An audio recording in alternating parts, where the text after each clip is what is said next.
So hello everyone, मैं हूं शिवम द्विवेदी और आप देख रहे हैं अपना पसंदीदा चैनल ज्ञानोदय के गुरुजी। बच्चों, अभी तक हम लोग इस चैप्टर में 12 लेक्चर कंप्लीट कर चुके हैं और ये हमारा लेक्चर नंबर 13 है, जिसमें आज हम लोग देखेंगे कि भाई संधारित्र से रिलेटेड कौन से न्यूमेरिकल हमारे पेपर में आते हैं। उन सारे न्यूमेरिकल को हम लोग यहाँ पे आज करने वाले हैं और इम्पॉर्टेंट क्वेश्चंस के साथ इस क्लास को आज हम शुरू करेंगे। लेकिन आप सभी से एक रिक्वेस्ट है कि प्लीज़ और प्लीज़, आपको क्या लगा कि वीडियो को लाइक करने को बोलेंगे सर? नहीं, मेरी रिक्वेस्ट है आप सभी से कि अगर आपने अभी तक पिछले वीडियोस को नहीं देखा है तो प्लीज़ प्लीज़ प्लीज़ आप लोग पिछले वीडियोस को देख लीजिएगा। कहाँ मिलेंगे? नीचे डिस्क्रिप्शन बॉक्स में जाना है और उसके बाद अपने पुराने वीडियोस को देख लेना है। शुरू करें फिर सेशन आज का। जी हाँ, ये न्यूमेरिकल जो आपको नीचे स्क्रीन पर दिख रहा है इसको हम लोग करेंगे। ये आपका एक एनसीईआरटी का क्वेश्चन है। क्या लिखा है पढ़ते हैं एक बार। लिखा हुआ है कि एक समांतर पट्टिका संधारित्र, मतलब समांतर प्लेट संधारित्र है कोई, जिसकी पट्टिकाओं के बीच वायु भरी हुई है, ठीक है, और इसकी धारिता 8 पिकोफैरेड है। उसके बाद लिखा हुआ है यदि पट्टियों के बीच की दूरी को आधा कर दिया जाए, ठीक है, तो इनके बीच के स्थान में एक 6 परावैद्युतांक वाला पदार्थ कर दिया जाए तो इसकी धारिता क्या होगी। अच्छा क्वेश्चन है, काफी अच्छा क्वेश्चन है, ठीक है। शुरू करते हैं हम लोग। तो बच्चों, सबसे पहले इन्होंने कहा है कि मान लीजिए कि आपकी 2 पट्टियां हैं, ठीक है, इनके बीच की हमने बोल दिया कि भाई दूरी क्या है, d है। इन पट्टियों का क्षेत्रफल कितना है भाई? क्षेत्रफल इनका a है, ध्यान से समझना, ठीक है। इसकी जो धारिता है वो हमने बोला कि इसकी धारिता C0 है, ठीक है, समझ में आया क्या? अब उसके बाद इन पट्टियों की दूरी को आधा कर दिया जाए, मतलब पहले से अभी d था ना, इस बार d/2 कर दिया जाए। मैंने माना कि इनकी धारिता C हो गई है। समझ में आ रही बात? यहाँ पर k का जो वैल्यू है वो k बराबर कितना है? 1 है, क्योंकि ये वायु में रखा हुआ है। यहाँ पर जो k का वैल्यू है वो k बराबर कितना है? 6 है। समझ लो, क्वेश्चन खत्म। समझ में आया क्या? क्वेश्चन खत्म। केवल ये डायग्राम बनाए, क्वेश्चन खत्म। अब कैसे, जरा एक बार पढ़िएगा एक ध्यान से। लिखा हुआ कि एक समांतर पट्टिका संधारित्र, नीचे क्वेश्चन दिख रहा है, जिसके पट्टिकाओं के बीच जो वायु है, मतलब इसके बीच वायु है और इनकी धारिता कितनी है? 8 पिकोफैरेड है बच्चों। ये 8 पिकोफैरेड इनकी धारिता है। उसके बाद कह रहे हैं यदि पट्टियों के बीच की दूरी को आधा कर दिया जाए, मतलब पहले से आधा कर देते हैं, d/2 कर देते हैं। फिर बोल रहे हैं कि और इनके बीच में एक 6 परावैद्युतांक वाला कोई पदार्थ बीच में रख दिया जाता है। इसके बीच में कोई 6 परावैद्युतांक वाला कोई पदार्थ रख दिया जाता है, तो इनकी धारिता कितनी होगी? इसका मतलब हमें C की वैल्यू को निकालना है। समझ में आया क्या? लिखना शुरू करें फिर हम लोग। तो सबसे पहले देखो बच्चों, मैंने लिखा यहाँ पे कि माना पट्टियों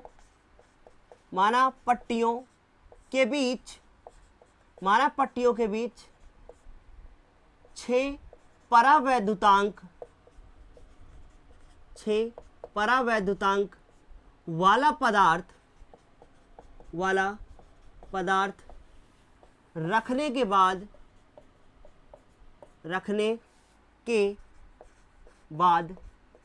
धारिता, बच्चों इनकी धारिता C होती है, ठीक है। लेकिन पट्टियों को जब नहीं रखा है तब उनकी धारिता कितनी है? C0। तो हम लोग लिखेंगे कि वायु में धारिता, बच्चों जो वायु में इन्होंने धारिता इस क्वेश्चन में दे रखा है और वो धारिता है C0 बराबर कितना है? 8 पिकोफैरेड। ये पिको हटाएंगे तो 10 की घात -12 लाएंगे और ये बन जाएगा आपका फैरेड। क्या इतना समझ में आया? अरे आया क्यों नहीं होगा, ठीक है। उसके बाद देखो फॉर्मूला होता है एक, मैंने आपको फॉर्मूला बताया था कि अगर 2 समांतर प्लेट संधारित्र हैं तो उनके ये जो प्लेट संधारित्र है इनकी धारिता आखिर होगी कितनी। तो फॉर्मूला था कि ε0 और उसके बाद a और अपॉन में d, ये आपका फॉर्मूला था और ये है 8 × 10 की घात -12 और उसके बाद ये समीकरण नंबर 1 आपका हो जाएगा, ठीक है। उसके बाद आप लिखेंगे कि जब 6 परावैद्युतांक वाला पदार्थ रखते हैं, जब 6 परावैद्युतांक वाला पदार्थ रख दिया जाता है, बेटा पदार्थ रख दिया जाता है, तब इनकी धारिता क्या होगी? ध्यान से सुनना। तब इनकी जो धारिता होगी वो C बराबर क्या होगी? ध्यान से सुनिएगा। एप्सिलॉन बन जाएगा आपका, ε0 बन जाएगा एप्सिलॉन a का वैल्यू a रहेगा और इस बार हम इसमें k से मल्टीप्लाई कर देंगे। और जो ये हमारी दूरी है ना, ये पहले जैसी नहीं है, अब ये दूरी कितनी हो गई है, d/2 हो गई है। कोई समस्या किसी बालक को? कुछ भी समस्या नहीं हुआ होगा ना। अब आगे देखो बच्चों, अब हम देखेंगे कि ये जो मेरा क्या हो चुका है, ये एप्सिलॉन नॉट और ये हमारा क्या हो गया, k। इतना समझ में आया क्या? अब ध्यान से देखिए, ये हमारा एप्सिलॉन नॉट, ये एप्सिलॉन नॉट ही रहने दीजिए बेटा यहाँ पे, ये एप्सिलॉन नॉट a और अपॉन में d, इसका वैल्यू क्या होगा अभी निकालना शुरू करते हैं। देखो इसको थोड़ा सॉल्व करते हैं। तो ये हो जाएगा हमारे पास k और उसके बाद हो जाएगा एप्सिलॉन नॉट a और अपॉन में d, और जो 2 था ना वो नीचे से पहुंच गया ऊपर, ठीक।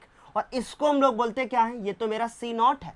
इसका ये मतलब हुआ कि c बराबर, दिक्कत है तो c बराबर 2k और ये हो जाएगा आपका क्या, ये हो जाएगा आपका c नॉट। देखो बच्चों ये क्या हो जाएगा, c नॉट, और वैल्यू पुट कर देंगे और वैल्यू रखेंगे तो c बराबर आएगा 2, फिर k का वैल्यू 6 है और c नॉट का जो वैल्यू है वो कितना है, वो बच्चों देखो यहाँ पे दिया हुआ है 8 × 10⁻12। सॉल्व कर लेंगे तो 6 × 8 = 48 और 48 को हम जब 2 से गुणा करेंगे तो आएगा 96। तो ये हमारा आ जाएगा 96 बच्चों, कितना आ जाएगा 96 और गुणे 10⁻12। ये फैरेड में है ना, तो हम इसको हटा देंगे तो ये फिर से बन जाएगा पिको फैरेड। मुझे नहीं पता था कि इसका आंसर जो है पिको फैरेड में ही आ जाएगा, इसलिए मैंने पहले उसको चेंज कर लिया था, क्योंकि मैंने पहले से आंसर वगैरह नहीं देखा था बच्चों। कुछ कठिन लगा क्या? नहीं ना, कितना इजी क्वेश्चन है ना। स्क्रीनशॉट लो, इसके बाद हम लोग अगला क्वेश्चन करेंगे। कितना इजी है, कुछ नहीं किया मैंने लिखा माना पट्टियों के बीच परावैद्युतांक वाला पदार्थ रखने के बाद धारिता C होती है, वायु में धारिता निकाल लिया, फिर परावैद्युतांक में निकाल लिया और हमारा आंसर आ गया। कितना इजी है ना। चलो दूसरा करते हैं, स्क्रीनशॉट ले लो पहले आप लोग। तो अगला प्रश्न आपकी स्क्रीन पे आ चुका है। क्या लिखा है पढ़िएगा एक बार भाई, बढ़िया क्वेश्चन है। लिखा हुआ है कि 9 पिकोफैरेड धारिता वाले 3 संधारित्रों को श्रेणी क्रम में जोड़ दिया जाता है। कौन है? 9 पिकोफैरेड वाले 3 संधारित्र हैं जिनको श्रेणी क्रम में जोड़ दिया जाता है। जोड़ा जाए तो बच्चों देखो क्या करते हैं, 3 संधारित्र बनाते हैं और इन तीनों संधारित्रों को, और उसके बाद इन तीनों संधारित्रों को बेटा जोड़ देते हैं। कैसे जोड़ते हैं? इनको श्रेणी क्रम में जोड़ दिया जाता है ना। इसका मतलब पूंछ पैर वाला वही तरीका। इनको बेटा हमने श्रेणी क्रम में जोड़ दिया और श्रेणी क्रम में जोड़ने के बाद आगे देखते हैं क्या कह रहा है क्वेश्चन में। फिर कह रहे हैं कि संयोजन की कुल धारिता क्या होगी, मतलब इनका कुल धारिता निकालना है। फिर आगे पढ़ तो लो क्वेश्चन में, क्योंकि क्वेश्चन में कुछ होगा यहाँ पे। फिर आगे देखते हैं क्या लिखा। यदि संयोजन को 120 सप्लाई से जोड़ दिया जाए, है ना, समभरण लिखा हुआ है, तो ये लिखा हुआ है कि जोड़ दिया जाए तो प्रत्येक संधारित्र का विभवांतर क्या होगा। इसका मतलब ये यहाँ पे भाई ये 120 वोल्ट की सप्लाई है और जिससे इसको जोड़ दिया गया है, कितने वोल्ट की है, 120 वोल्ट की सप्लाई है, इसके साथ इसको जोड़ दिया जाता है बच्चों। फिर कह रहे हैं ये कितना है, 9 पिकोफैरेड, ये भी कितना है 9 पिकोफैरेड, और ये भी कितना है डियर 9 पिकोफैरेड।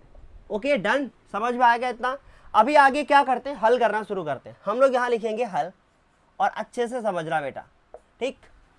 ये लिखा है कि 9 पिकोफैरेड ये जोड़ दिया जाता है। क्वेश्चन समझ में आ गया, कुछ छूटा तो नहीं, समझ में आ गया। चलो गुड। हम लोग लिखेंगे कि दिया है, क्या क्या दिया बेटा, C1 दिया हुआ है, C2 दिया हुआ है और C3 भी दिया हुआ है, और सब दिए हुए 9 पिकोफैरेड। समझ में आया। इनको फैरेड से 9 पिकोफैरेड दिया ना, इनको हम लोग क्या करेंगे, ये 9 पिकोफैरेड तो हम लोग 9 लिखेंगे और इंटू 10⁻12 करेंगे, और ये हमने जोड़ लिया कि भाई C1 C2 C3 सबका वैल्यू हो गया। अब हम लोग लिखेंगे कि इन्हें श्रेणी क्रम में जोड़ा जाता है, तो हम लोग लिखेंगे श्रेणी क्रम में जोड़ने के बाद बेटा, जोड़ने के बाद जो इनका तुल्य धारिता आएगा, तुल्य धारिता वो कितना होगा जोड़ने के बाद, CS बराबर, है ना। अब फॉर्मूला होता है 1/C1 1/C2 और प्लस 1/C3। गलती हो गया है ना, हो गई है मतलब, सॉरी, ये हो जाएगा CS। कोई दिक्कत, कोई परेशानी, कुछ भी नहीं ना। चलो अब इतना समझ में आया। ये हो गया हमारे पास 1/CS, ठीक है। अब ये हम वैल्यू पुट करेंगे तो 9 × 10⁻12 9 × 10⁻12 9 × 10⁻12 3 बार आएगा, ठीक है। एलसीएम लोगे सबको पता है कि सब बराबर सेम सेम आएगा, तो ऊपर हो जाएगा 1 + 1 + 1 और नीचे हो जाएगा 9 × 10⁻12। कितना इजी, ठीक है। तो ये हो जाएगा 1/CS इज इक्वल टू 3/9 × 10⁻12। सो 9 3 × 1 = 3, 3 3 = 9। तो बच्चों ये 3 पहुंच जाएगा ऊपर और गुणे 10 की घात -12 और ये CS, ये हमारा श्रेणी क्रम में क्या आ गई है, इसकी तुल्यधारिता आ गई है। इतना समझ में आया। इसको हम लोग बोल सकते हैं कि भाई ये 3 पिकोफैरड ही है, ठीक है। अब आपको एक तरीका और बताता हूँ आपको बहुत अच्छे से, अगली बार आप वैसे ही करना। दिखाई देवत है, हाँ दिखाई दे रहा है, पता नहीं दिखाई दे रहा है कि नहीं। ये 3 बच्चों 3 पिकोफैरड लिखा हुआ है, ठीक। ये अभी मुझे यहाँ से एक लाइट को हटा के ना कहीं और शिफ्ट करना पड़ेगा, क्योंकि ये अभी मैं देख रहा हूँ कुछ वीडियोज़ में ये वाला हिस्सा सही से विजिबल नहीं होता है, ठीक है। चलो इतना समझ में आया। तो ये हमारा पहला पार्ट था इस क्वेश्चन का, जो हमारा पहला पार्ट। अब इसका हम दूसरा करेंगे। हाँ कुछ मैं बताने जा रहा था, मैं ये कह रहा था कि अगर आप 10 की घात -12 नहीं लिखोगे, डायरेक्ट आप इसको करते तब भी कर सकते हो, क्योंकि देखो इनमें इस फॉर्मूले को देखो, इसमें हमारी ये भी धारिता, ये भी धारिता, ये भी धारिता, ये भी धारिता, तो आपको चेंज करने की जरूरत नहीं है। सेम क्वांटिटी होगा तो चेंज करने की जरूरत नहीं है, मतलब सेम अगर वैल्यू है यार, क्वांटिटी समझ रहे हो ना, परिमाण, तो क्लियर। श्रेणी क्रम में जोड़ने के बाद तुल्यधारिता आपने निकाल लिया, ठीक। अब हम लोग क्या करेंगे, 120 वोल्ट का विभव देते हैं। तो 120 वोल्ट का अगर हम विभव देंगे तो हमने इसका तुल्यधारिता तो निकाल लिया है। अगर हम ये मान लें कि ये केवल एक ही इसमें लगा हुआ है, कौन, संधारित्र, ठीक, तब हम लोग ये निकालेंगे। और हमसे पूछा क्या है कि 120 वोल्ट दिया जाए तो प्रत्येक संधारित्र पर क्या विभवांतर होगा। अच्छा, इस पर सब पे एक अलग अलग निकालना है कि कितना विभवांतर होगा। यहाँ से जो 120 जा रहा है वो इसके ऊपर, इसके ऊपर, इसके ऊपर कितना विभवांतर होगा, ये मुझसे निकालने के लिए बोल रहे हैं। चलो आगे सॉल्व करते हैं, ठीक। तो हम लोग लिख लेंगे कि माना तीनों संधारित्रों पर विभव, माना तीनों संधारित्रों पर विभव क्रमशः V1, V2 व V3 है, ऐसा हम मान लेंगे कि बेटा तीनों संधारित्रों पर जो विभव है V1, V2, V3, ये हमने बच्चों मान लिया है। इसके बाद क्या करेंगे, अब हम लोग ये निकालेंगे कि V1, V2 और V3 इन तीनों को आपस में जोड़ने पर कितना आ रहा है, 120 आ रहा है। तो हम लोग लिखेंगे कि चूंकि V1 + V2 + V3 बराबर कितना, 120 वोल्ट हमारा ये आ रहा है। क्लियर। अब ध्यान से देखना बेटा, हम लोग लिखेंगे कि जब श्रेणी क्रम में जोड़ते हैं तो इसके पास जो विभवांतर होगा, इसके पास जो विभवांतर होगा और जो इसके पास विभवांतर होगा, क्या तीनों के पास विभवांतर समान होगा। हाँ, इन तीनों के पास विभवांतर समान होगा क्योंकि इनकी धारिताएं क्या है, समान है। लेकिन इस चीज को हमें प्रूफ करके ये दिखाना पड़ेगा कि हाँ ऐसा क्यों हुआ है, ठीक है। ये चीज हमें प्रूफ करके बच्चों दिखानी पड़ेगी, ठीक है। तो क्या मैं इसको प्रूफ करके दिखाऊं, मक्खी ना बार बार परेशान कर रहा है मुझे, ठीक। क्या इसको प्रूफ करके दिखाऊं, ठीक है। देखो हम सबसे पहले लिखेंगे कि, एक सेकंड मुझे कुछ डाउट हो रहा है इसमें, हाँ, हम लोग लिखेंगे कि V1 बराबर Q/C1, ये निगमन जैसा हो गया। V2 बराबर Q/C2 और V3 बराबर Q/C3। वैल्यू पुट करते हैं, C1 का वैल्यू, ये C2, ये C3, ये सब वैल्यू जो हम लोग वैल्यू हैं वो सब निकाल लेंगे। लेकिन हम लोग V1, V2 और V3 लिख चुके हैं, तो हम लोग वैल्यू पुट करते हैं। तो हम लोग लिखेंगे अतः, इसी में पुट करो, Q/C1, Q/C2, Q/C3 equal to 120। कुछ कॉमन है ना, Q सब में कॉमन है, इधर मिटाऊं या, सब में बेटा Q कॉमन है, तो सबसे Q हम निकाल लेंगे।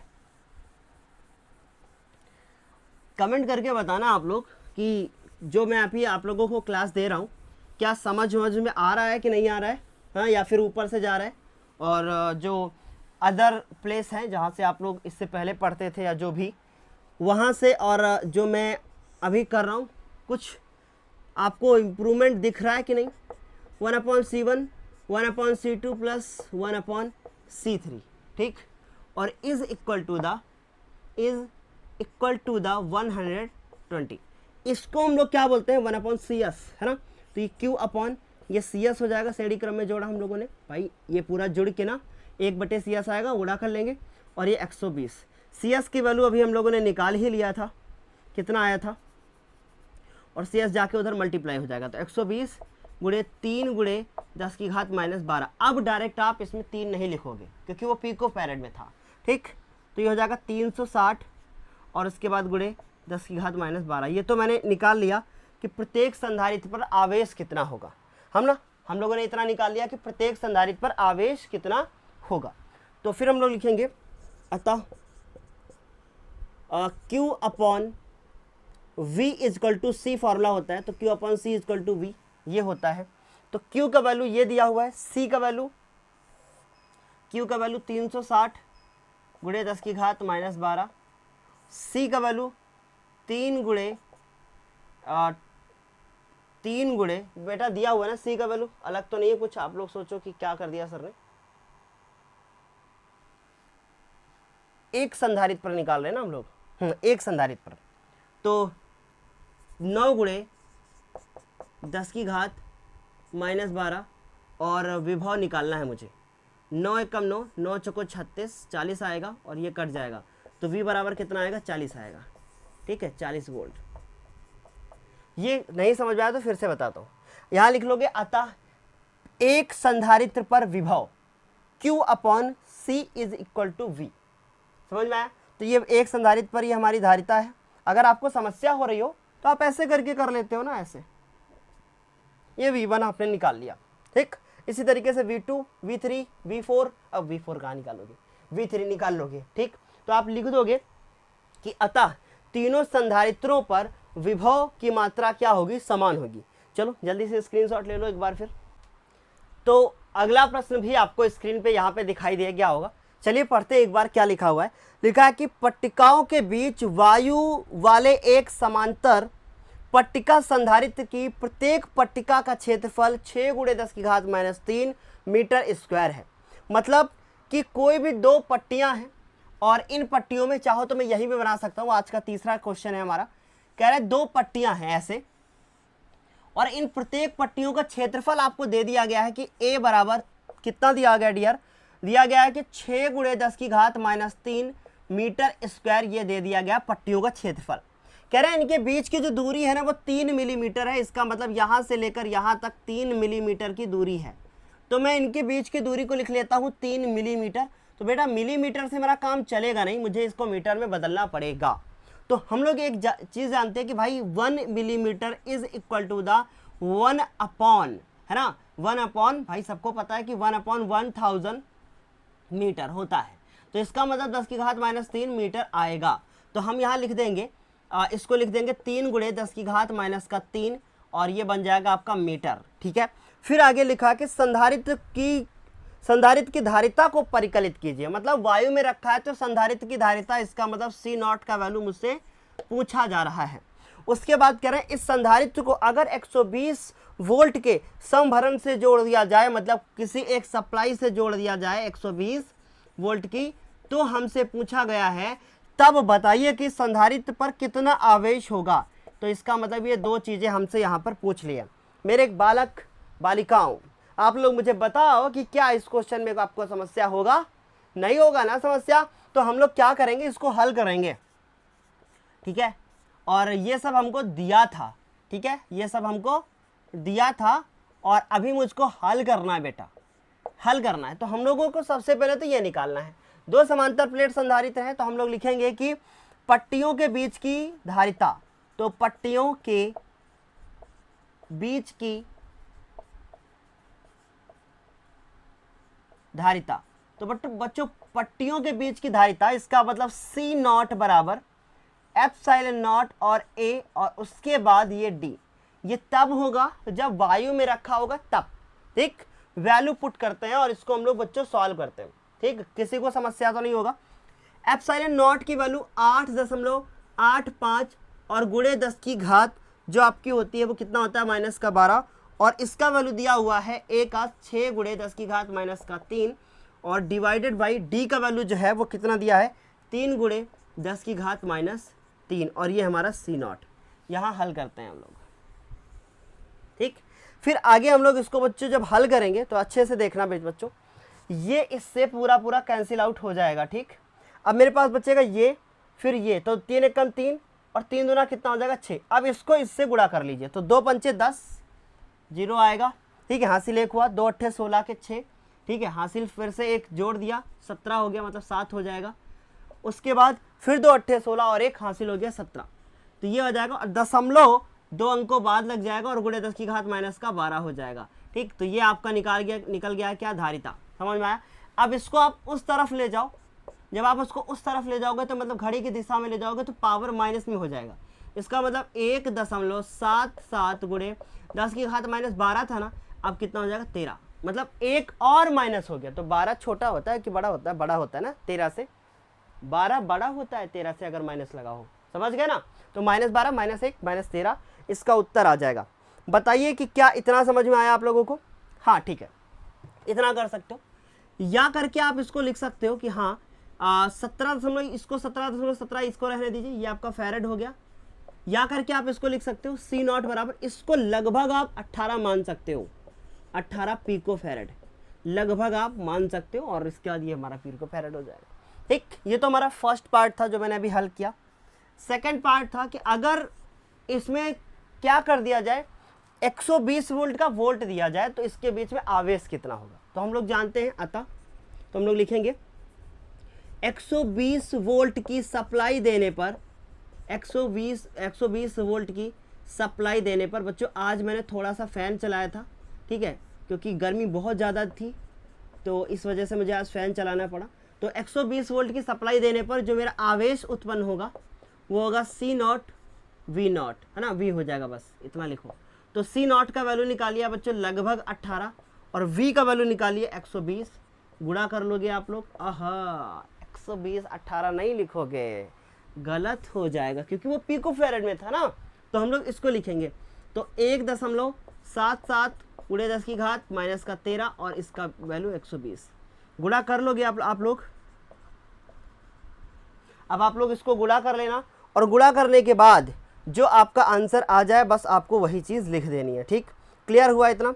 हाँ एक चीज़ है, मैंने यहाँ पे 120 की जगह पे मुझे 100 करना था, क्वेश्चन में 100 था, ठीक है, तो मुझे 100 ही करना पड़ेगा बेटा, 120 हम नहीं कर सकते, ठीक है। हम इसको 100 से गुणा करेंगे तो 177 गुणे 10 की घात माइनस 3 और ये हो जाएगा आपका क्या, कूलम।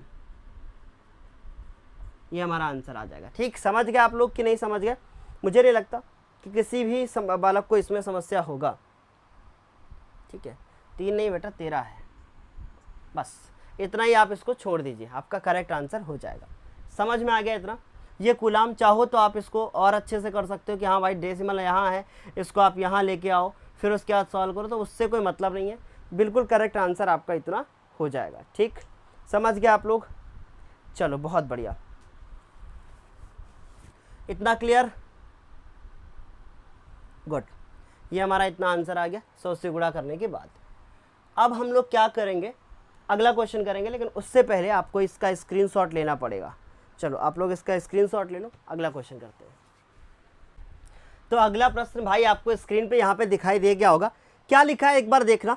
लिखा है कि 12 पिको फैरेड का एक संधारित्र है, मतलब ये इसका संधारित्र है और उसकी धारिता दी गई है, और वो धारिता कितनी दी गई है, 12 पिको फैरेड। तो 12 पिको फैरेड का एक संधारित्र है, इसका मतलब इसकी धारिता यहाँ पे दी गई है 12 पिको फैरेड, और 50 वोल्ट की बैटरी से जुड़ा है। इसका मतलब ये बैटरी से एक जुड़ा हुआ, और वो बैटरी आपकी कितने वोल्ट की है बच्चों, 50 वोल्ट की बैटरी से जुड़ा है। फिर कह रहे हैं संधारित्र में कितनी ऊर्जा संचित होगी। तो संधारित्र में कितनी ऊर्जा संचित होगी, इसका मतलब यू की वैल्यू हमसे पूछी गई है। तो एक बार जरा चित्र बना के देखते हैं। ये बच्चों ऐसे बनाया, और ये 50 वोल्ट का कोई एक संधारित्र है, और सॉरी 50 वोल्ट का कोई एक सप्लाई से जुड़ा गया है, और वो हमारा क्या है, संधारित्र है, और संधारित्र 12 पिको फैरेड का है, मतलब उसकी धारिता 12 पिको फैरेड है। समझ गए इतना? क्लियर? चलो बढ़िया। अब आगे देखो क्या है, हम लोग इसको हल करेंगे। कह रहे हैं तो ये C बराबर दिया ना, तो हम लोग इसको 12 लिखेंगे और उसके बाद 10 की घात माइनस ये 12 हो जाएगा, और इसके बाद ये 12 गुणे 10 की घात माइनस 12 और ये फैरेड आ जाएगा। बस अब हमें क्या करना है, इसकी धारिता को निकालना है। तो हम लोग लिखेंगे, सॉरी ऊर्जा को निकालना है, तो हम लोग लिखेंगे संधारित्र में संचित ऊर्जा, है ना, संधारित्र में संचित ऊर्जा, संचित ऊर्जा। संधारित्र में अगर हम संचित ऊर्जा की बात करेंगे तो हमारा फॉर्मूला होता है कि U बराबर हाफ CV²। तो ये हाफ हो जाएगा, C का वैल्यू दिया गया है कि 12 × 10⁻⁻12 है ना, और V का वैल्यू दिया गया है 50, 50 का स्क्वायर करेंगे, समझने की कोशिश करना। ये यहाँ से 6 आएगा, ठीक, तो 6 गुणे और ये 50 का स्क्वायर, तो 5 का स्क्वायर 25 और सिंगल जीरो का डबल जीरो, है ना, और 10⁻12। 25 को 6 से गुणा कर लो तो 25 दूना 50 होता है, और 3 बार फिर से गुणा करो तो 150 आएगा। इसका मतलब 150 और 1 2 2 0 और ऐड कर दोगे इसमें, और गुणे 10⁻12। ये क्या आया है, ऊर्जा आया, और ये किस में आया है, जूल में आया है। अभी हम जानते हैं दशमलव यहाँ है, इसको उठा के 4 अंक इधर लाएंगे, घड़ी की उल्टी दिशा में आएंगे तो 1.5 और 10⁻12 है ना, तो -12 में जैसे ही 4 अंक इधर आए प्लस के 4 हो जाएंगे, ठीक। तो हमारा आंसर आ जाएगा 1.5 गुणे 10⁻8 और ये हो जाएगा हमारा जूल। ये मेरी आ गई है क्या, संचित ऊर्जा। समझ में आया कि नहीं, क्लियर। इस तरीके के क्वेश्चन भी हैं। सभी से रिक्वेस्ट है कि प्लीज़ आप लोग एनसीईआरटी के और क्वेश्चंस को लगाइए, और मैं फिर बोल रहा हूँ, अब आप लोग मुझे कमेंट करके बताओगे, आज भर का आपके पास टाइम है, कमेंट करके आप लोग मुझे बताओगे कि अभी इसके और क्वेश्चन करना है कि नहीं, ठीक है। नहीं तो फिर मैं नेक्स्ट डे फिर नया चैप्टर स्टार्ट करूंगा। तो अभी सस्पेंस है कि नया चैप्टर स्टार्ट होगा या फिर न्यूमेरिकल करेंगे, लेकिन कुछ तो करेंगे ही, ठीक है। तो अभी आप लोग इसको जल्दी से एक बार स्क्रीनशॉट ले लीजिए, और स्क्रीनशॉट लेने के बाद प्लीज़ और प्लीज़ ये बता दीजिएगा कि क्या चाहिए अगले वीडियो में, है ना। और वीडियो अच्छा लगा हो अगर बहुत, तो आपको लाइक शेयर सब्सक्राइब करना तो बनता ही है, ठीक है। Bye bye, take care, thank you so much.